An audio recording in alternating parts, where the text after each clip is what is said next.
नमस्कार मित्रो, आत्ता मी सध्या कंधारमध्ये आहे।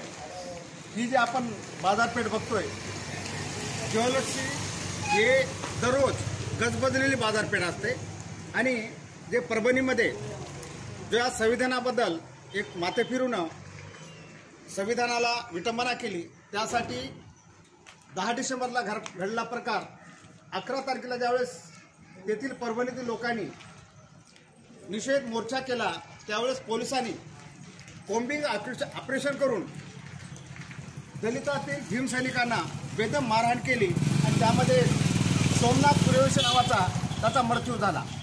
हा मृत्यूचा आज 16 तारखेला संपूर्ण महाराष्ट्र बंदचं आव्हान दिलं आणि त्या आव्हानाला प्रतिसाद म्हणून कंधारमध्ये आपण पाहू शकता टोटल कडकडीत 100% बंद। आज सोमवारचा दिवस असताना सुद्धा एकही बाजार भाजीपाल्याचं वगैरे कुठलंच काय नाही। आपण पाहू शकता हे सोन्या चांदीचे दुकानाचे व्यापाराचं मेन प्रमुख आहे आणि ह्या ठिकाणी पाहता आपण पाहू शकता सर्व दुकानं बंद, 94 व्यापाऱ्यांनी बंद केलेलं आहे आणि तुमच्या ज्या काही घटना निषेधार्थ आहे आम्ही त्यांचा सामील आहोत ही त्यांच्यामधली भावना हे करून 100% त्यांनी कडकडीत बंद ठेवलं आहे। आणि हे पाहत असताना आपण समोर सुद्धा पाहू शकता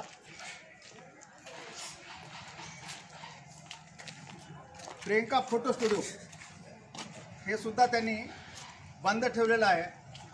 समोर या,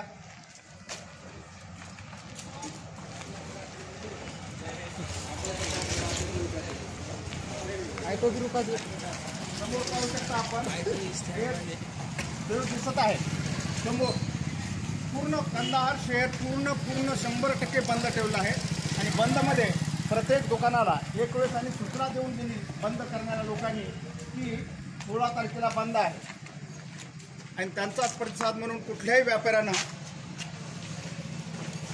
दुकान आपले खोललेले नाहीत।